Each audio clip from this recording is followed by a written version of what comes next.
You're watching Goeiemorgen, Good Morning. Dis nou tyd vir jou sporthoogtepunte en ek is hier om skeieregter te speel, net in geval Thys of Arnold mekaar besluit om te tackle. Nee, Ek dink nie so nie. nie vanoggend. Nee, en ek wil net sê welkom Thys. Dis lekker om jou terug te hê. Dis goed om thuis te Welkom wees. Thys. Ek het wat. Waaroor gesels ons vanoggend, Arnold? Eerste ding is die Protea vroue wat ongelukkig gisteraand in Barbados vasgeval het in die tweede van die T20 wedstryde. So hulle is toe nou beperk tot 113 vir 6. Nou as jy gekyk het daarna, as mens kyk na die prentjies, was dit duidelik dit was nie genoeg nie. Uitstekende bal en veldwerk vertoning deur die Wes-Indiese vroue in die tweede van hierdie internasionale stryd in Barbados. Die plaaslike kaptein Hayley Matthews het 'n prachtbeurt met 63 lopies van net 56 balle gemoker. Slegs Annerie Derksen 21 van 17 balle was beter as 'n lopie per bal, terwyl Nadine de Klerk 20 gemaak het. Die West Indies is gelei deur dry bowlers, is nogal interessant. Ellie Fletcher, sy 2 vir 13 gevat en Karishma Ramarak wat 2 vir 25 gevat het. So die reeks is nou gelyk op. Baie dieselfde as wat die eendag reeks was. So dis 'n lekker armdruk hierdie en is goed om te sien. Ek hou nie daarvan as ons verloor nie, maar vir die kykertal en vir mense, dis goed om te sien. En ek dink 'n reeks waar dit so taai is, een hierdie kant toe, een daai kant toe, is wonderlik vir kykertal en ook om mense soontoe te lok. Ja, en ek is so bly dat vroue sport soveel meer aandag kry as wat dit in die verlede gekry het. En ons cricketspan doen al vir jare so goed en om te sien hulle kompeteer op hierdie vlak en hulle die ondersteuning wat hulle kry, is maar net fantasties. Dis een van daai hond wat sy stert jag. Wat het eers gekom? Die blootstelling of die vroue sport wat begin beter raak het? Dis so interessant. Dis ons het daai kan debatteer vir 'n tyd. Soos die T20 reeks. Ja, presies. Nee, presies, net so.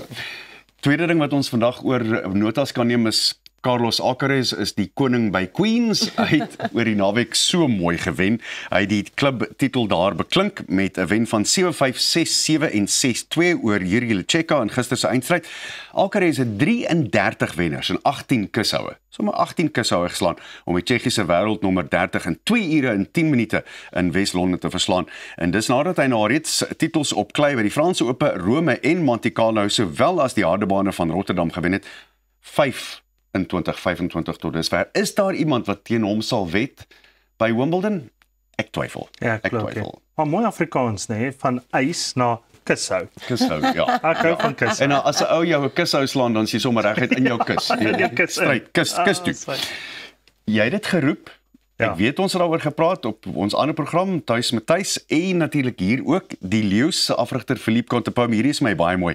Het geweet hoe spesiaal en uniek Vrydag aand se oorwinning oor die Britse en Ierse Leeu's was. Dis nadat hy 2 dekades terug as speler pynlik naby was. Maar toe die spanne laas ontmoet het, toe hy kaptein was in die 2005 toer, het hulle met 'n Johnny Wilkinson strafskop in die laaste oomblikke verloor. Kyk nou net na hierdie blydskap, want hierdie gebeur nie gereeld nie. Onthou, hierdie is die beste van die beste wat die Britse manne kan optis en wat Groot-Brittanje kan optis. En ek dink dit was 'n ongelooflike wen vir die Pumas.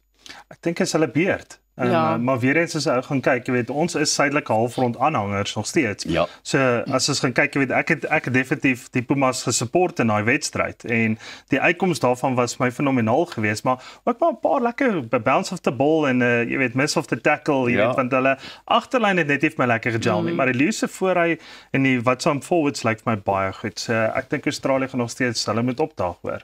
Roos, hier's 'n interessante vraagstuk. So met ander woorde, ons is eintlik terug waar ons net nou was by die Protea vroue. Dit het 'n tyd gevat vir die Pumas om plek te kry om te kan speel. Kom ons gaan al die pad terug na 2007 se Wêreldbeker waar hulle uiteindelik derde klaar gemaak het. Dit was die begin waar die lont aangesteek is. En hoe meer blootstelling hulle op hierdie hoë vlak gekry het, hoe beter en beter en beter het hulle geword. En kyk wat gebeur nou. Dis my werklik interessant is weer, wat het eers gekom? En hoe gebeur dit? En dit is bitter moeilik om daai determinasie te maak van hoe dit gebeur. Maar ek dink dis bloot net fantasties vir 'n brand wat hulle bou. Ja. En ek dink die manne daarbo moet terugsit en kyk en sê, wat doen ons verkeerd in teenstelling met wat doen hulle reg? Dalk moet hulle hieronder kom oefen. Ja? Dit sal 'n goeie ding wees. You never know. Maybe that's the change they need to make. En die Suid-Afrikaanse afrigters. Die Suid-Afrikaanse afrigters dink ek oor die algemeen en Suid-Amerika se afrigters is besig om hulle te wys, hulle kan nie met ons kers opsteek op die oomblik nie. Hulle kan nie. Hulle bly net nie by met dit wat gebeur op die veld nie. En dis vir my werklik interessant. Net so vinnig, verskoon my.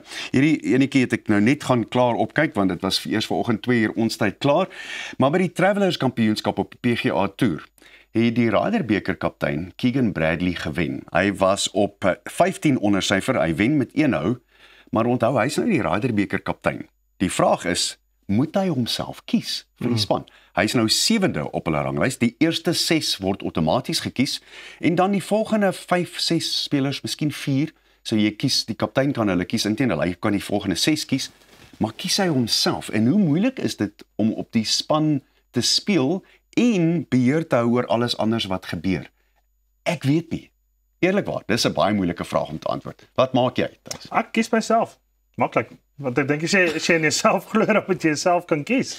Maar sal jy kan bybly met alles anders wat gebeur en dan het jy 'n idee hoe goed met jou ander onderkapteins dan wees om jou te help om beslissings te maak oor wie moet saamspeel. Ja. Ek dink as ou mense 'n voorbeeld gaan vat en dink ek kykers of my kwaad raak hier, maar as jy byvoorbeeld vat vir Siya Kolisi, as hy provinsiaal vir my speel teenoor daai goue trui wat hy oor sy kop trek, die groen en goud, is dit 2 verskillende spelers. So baie kere is dit as hy daai kapteinskap het, dan sy op die next level en dit werk vir wat so 'n persoon is soos byvoorbeeld vir hom. Dit vat sy game na die volgende level toe, maar baie kere het ons ook al gesien dat dit nou heeltemal die druk is net te veel en dan val hy dalk uit die bus uit. Ja. Wat maak jy? Ek sou ook myself kies, ek dink, want as jy vir jou span kan wys dat jy eintlik jy weet wat jy daar is om te doen, jy weet hoe goed jy is, ek dink dit stel 'n goeie voorbeeld, and I think it's you know, that self-belief, you've got to walk the talk, right? Fascinating. What would you do?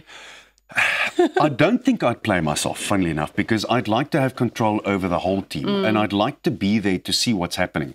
In the Ryder Cup, it's so important that you pick the right combinations. We're back to rugby. Pick the right flanks and the 8 men to play. Pick the right front rows, and you can only do that when you're outside the ropes. I wouldn't pick myself. I'd like to have control over the whole lot as it goes from the word go, because and then also you can see what the opposition's teams are doing, the combinations, and whether that works or not.